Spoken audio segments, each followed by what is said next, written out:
Un saludo fraternal para toda la audiencia y para el Ministerio Verdad Adventista. Agradezco a Dios el privilegio que nos brinda de reunirnos para estudiar la lección 8, Libres para Descansar, programada para el sábado 21 de agosto. El versículo de memoria está en el Salmo 27, versículo 1. Jehová es mi luz y mi salvación. ¿De quién temeré? Jehová es la fortaleza de mi vida. ¿De quién he de atemorizarme? La lección nos ubica en problemas derivados del pecado que afectan nuestro funcionamiento armónico de las facultades físicas, mentales y morales y espirituales. En algunos casos, lo único visible son síntomas de enfermedades reales, pero en otros aparecen síntomas que al practicarse exámenes generales de salud, los resultados no revelan enfermedad real y son identificados como psicosomáticos, donde existen episodios de depresión, de tristeza, falta de ánimo, falta de deseo de superación, además de sufrimiento físico y moral, difíciles de tratar y que en algunos casos muchas personas preferirían la muerte antes que ese sufrimiento. Existen disciplinas humanas orientalistas como las de la nueva era que pretendiendo dar curación se limitan fallidamente al intento de aliviar los síntomas, usando placebos, técnicas autosugestivas y de catarsis, pero que no combaten la causa desde su raíz y no solucionan en esta emergente situación. Solo Dios puede dar una verdadera salida y sanidad, ya que además de ser nuestro creador y sustentador, también proveyó la redención de nuestros pecados a través de Jesucristo su Hijo, y es capaz de restaurarnos plenamente en nuestra vida y la salud. El estudio nos desafiará a tomar decisiones correctivas desde la adopción de un esquema preventivo en rumbo a la recuperación del privilegio de la salud. La lección nos brindará dos ejemplos que, aunque ocurrieron en tiempo, lugar y circunstancias muy diferentes, se complementan y nos dan una imagen más completa de la curación divina que estudiándolas por separado. En el Nuevo Testamento citamos al paralítico de Capernaum y en el Antiguo Testamento al profeta Elías. Estas enfermedades y su curación recibida no son casos exclusivos de estos personajes, pues somos seres humanos que directa o indirectamente nos vemos afectados por el poder de la influencia personal y el ambiente en que vivimos, para bien o para mal, y estamos dentro de la perspectiva bíblica de un gran conflicto entre el bien y el mal. Desarrollaremos nuestro estudio considerando tres cosas importantes. 1. La curación del paralítico de Capernaum. 2. El ministerio médico de Jesús en la vida del profeta Elías. Y 3. La causa fundamental de la enfermedad, finalizando con las aplicaciones personales. Comencemos. La curación del paralítico de Capernaum. Existen muchos aspectos importantes dentro del escenario que plantea Marcos capítulo 2 versículos 1 al 12. Se nos relata a Cristo en su visita de Capernaum, llegando a la casa de Simón Pedro. Su fama era tan notable que de inmediato acudieron muchas personas y el escenario se rebasó. Habían oyentes que no pudieron entrar. Entre ellos estaba un paralítico y 4 de sus amigos. Todos coincidían en los relatos milagrosos de Jesús, desde la curación de ciegos, sordos y leprosos hasta la liberación de endemoniados y la resurrección de entre los muertos. Y decidieron llevar a su amigo paralítico hacia Jesús. Para lograr su objetivo tuvieron que superar muchos obstáculos, incluyendo abrir un boquete en la casa para bajar al paralítico en una camilla y colocarlo frente a Cristo. El relato del Evangelio de Marcos dice: al ver Jesús la fe de ellos, decide tocar el problema desde la raíz. Y conociendo la causa de la enfermedad tan agobiante, generó un conflicto en el auditorio en donde se encontraban fariseos en su calidad de jueces para buscar motivos de acusar y condenarlo a él. Antes de curar su parálisis, declaró de manera intencional: Hijo, tus pecados te son perdonados. Marcos capítulo 2, versículo 5. El peso del pecado y de la culpa eran la mayor necesidad del enfermo, pues él era responsable de su condición física, por sus prácticas habituales. Cristo estaba dándole tanto curación espiritual como física, ya que su ministerio era triple según Marcos capítulo 4, verso 23. Él enseñaba, él predicaba y sanaba también todas las dolencias del pueblo. En casos múltiples ofreció curación correctiva. En otros se combinó lo preventivo con el fin de que los sanados no sufrieran mayores consecuencias y enfermedades. Es digno mencionar la fe de los 4 amigos y del paralítico, pero más importante es puntualizar el mensaje de sanidad que dio al paralítico, porque era una invitación a todo el auditorio, porque todos somos necesitados del perdón de nuestros pecados y el único y suficiente Salvador es Jesucristo. Libro de los Hechos, capítulo 4, versos 11 y 12. Otro punto significativo es que Jesús nunca pasó por alto el momento de satisfacer nuestras necesidades. Para dicho fin nunca estuvo ocupado. El paralítico halló en Cristo sanidad del alma como del cuerpo. La curación espiritual fue seguida de una restauración física. Esta lección no debe de ser pasada por alto. Hoy día miles están sufriendo enfermedad física y que como el paralítico anhelan el mensaje: tus pecados te son perdonados. La carga de pecado con la intranquilidad y deseos insatisfechos es el fundamento de sus enfermedades. No pueden hallar alivio hasta que vengan al sanador del alma. Deseado de toda la gente es página 235. Jesús le sanó aplicando la ley de la causa y el efecto. Las penas, la ansiedad, el descontento, el remordimiento, la culpa y la desconfianza, todo tiende a menoscabar las fuerzas vitales y llevan al decaimiento y a la muerte. El Ministerio de Curación, página 185. Por medio del estudio de la Biblia descubrimos que el pecado rompe el desarrollo armonioso de nuestras facultades físicas, mentales y espirituales, y la redención ofrecida por Cristo implica la restauración plena en el ser humano conforme a la imagen de Dios. La curación interna del paralítico preparó el camino para la curación externa. El Espíritu Santo había estado atrayéndolo hacia el Salvador y ahora en su presencia se levanta de su lecho de enfermo con una nueva vida. Cristo además probó el tipo de autoridad que disponía de su Padre Celestial para perdonar los pecados y sanar toda dolencia y enfermedad. Marcos capítulo 2, versículo 10. Porque Él vino a libertar a los cautivos y a abrir las puertas de la cárcel y a dar liberación. Isaías capítulo 61, versículo 1. El ministerio médico de Jesús en la vida de Elías. Elías era un fiel y enérgico profeta de Dios. Como dice Santiago 5, 17 y 18, tenía fe ferviente y un poder tal en la oración como para cerrar el cielo y que no lloviera, y después de 3 años y 6 meses abrirlo y que lloviera. Pero dice Santiago que era un hombre sujeto a los mismos sentimientos y debilidades humanas como las nuestras. En un momento muy crucial de apostasía nacional en Israel aparece Elías Tisbita con un mensaje de juicio por sequía sobre Israel por su apostasía nacional. Primera de Reyes 17, versículo 1. Con valor desafió al rey Acab y a los 450 profetas de Baal y los convocó en el monte del Carmelo, introduciendo un mensaje en Primera de Reyes 18, 21. ¿Hasta cuándo claudicaréis vosotros entre dos pensamientos? Si Jehová es Dios, seguidle, y si Baal, id en pos de él. El pueblo, al oír este mensaje, cayó.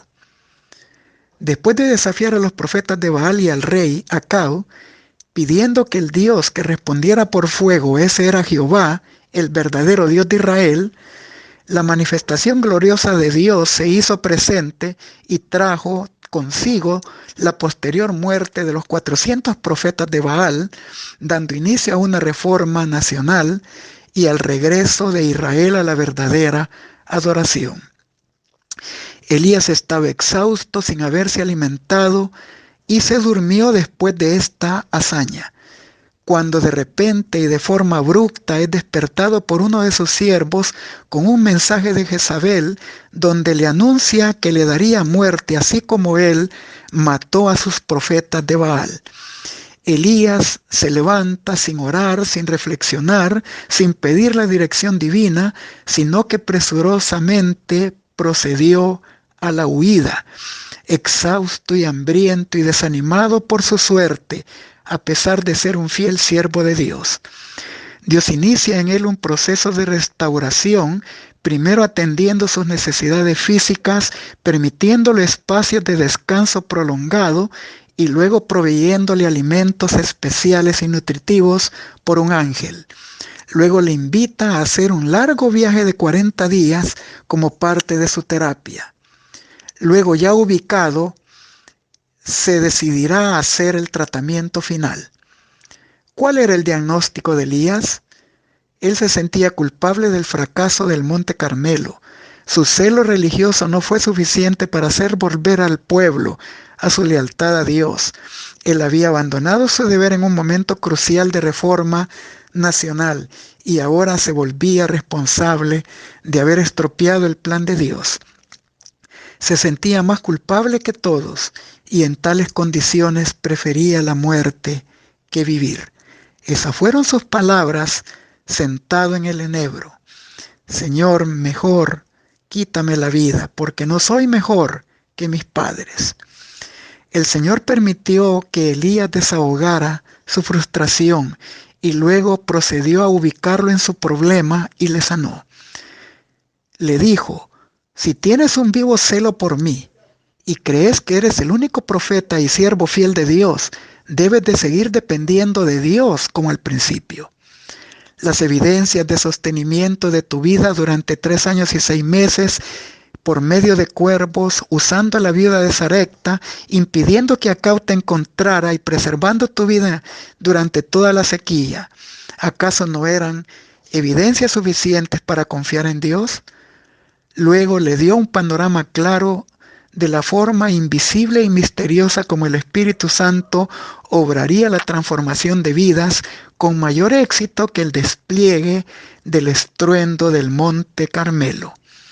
Mediante un silbo apacible y delicado, en lugar de condiciones sensacionalistas, el Señor obraría la reforma nacional de su pueblo.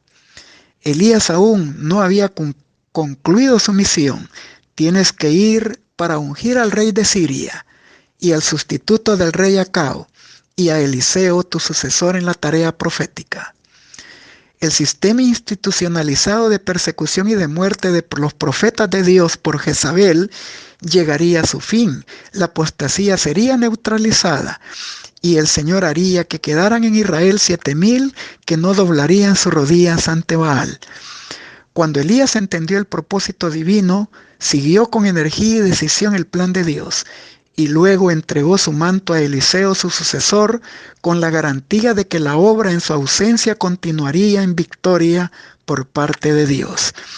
Elías fue trasladado vivo al cielo y arrebatado en un torbellino, y luego en el Nuevo Testamento aparece en la transfiguración de Cristo como el representante de los justos que serán trasladados vivos sin probar la muerte al cielo en ocasión del segundo advenimiento de Cristo.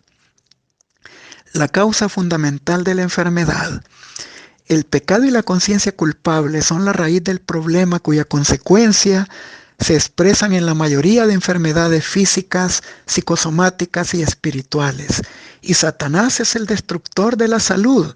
En Juan capítulo 10, verso 10, Cristo dijo, refiriéndose a él: el ladrón no viene sino para hurtar, para matar y destruir. Y solo Cristo es el restaurador de la salud. En el mismo versículo añade: mas yo he venido para que tengan vida y la tengan en abundancia. En este tiempo muy cercano al fin de todas las cosas vemos innumerables casos de todo tipo de sufrimiento, pero el Señor también nos ha dado luz a través de su palabra, nos ha provisto un mensaje oportuno para ellos y nosotros, el mensaje del tercer ángel, y este mensaje tiene un brazo derecho que es el mensaje de la Reforma Pro Salud. Estos principios naturales de la salud previenen en gran medida las enfermedades que aquejan a la humanidad, aunque existen siempre excepciones y se adquieran enfermedades como la causada por la actual pandemia. Las causas de enfermedad son múltiples en factores genéticos y hereditarios, del medio ambiente y de problemas morales y espirituales. Nuestras decisiones de respeto o de violación a las leyes del organismo afectarán directa nuestra condición de salud. La buena noticia es que Dios ofrece ayuda para desarrollar virtudes tales como la fuerza de voluntad, el dominio propio, la abstinencia y la temperancia. El descuido en lo que atañe a las leyes de la salud, la negligencia en el debido cuidado del cuerpo es la causa de una porción considerable de enfermedades que aquejan a nuestro mundo. No hacer caso del cuidado que requiere la maquinaria viviente es un insulto al Creador. Existen leyes divinamente designadas, las cuales, si se obedecen, protegerán a los seres humanos contra la enfermedad y la muerte prematura. El Ministerio Médico, página 63. Se debe de vivir en armonía con la ley natural y espiritual de Dios. Ministerio de Curación, página 173. A muchos de los afligidos que eran sanados, Cristo les dijo: no peques más para que no te venga alguna cosa peor. Así enseñó que la enfermedad es el resultado de la violación de las leyes de Dios, tanto naturales como espirituales. El mucho sufrimiento que impera en este mundo no existiría si los hombres vivieran en armonía con el plan del Creador. El deseado de toda la gente es página 763. Ahora vamos a las aplicaciones a nuestras vidas. Una importante lección es no tomar la calidad de jueces y agravar más la condición espiritual y de sufrimiento de los dolientes. En lugar de ser como los amigos de Job, seamos como los 4 amigos del paralítico de Capernaum y proveamos las condiciones de ayuda, auxilio y solidaridad para con los sufrientes. Y sobre todos los esfuerzos hechos en su favor, llevémoslos hacia Cristo en pro de su recuperación y restauración completa. Aunque las enfermedades y las dolencias en ocasiones son el resultado de las decisiones personales, somos llamados por el Salvador a colaborar en la medida de lo posible para aliviar los sufrimientos. Gálatas 6:2 dice: sobrellevar los unos las cargas de los otros y cumplir así la ley de Cristo. Se nos abre un ministerio amplio de intercesión y de solidaridad con ellos, sabiendo que nuestro trabajo en la obra del Señor no es en vano. Primera de Corintios capítulo 15, verso 58.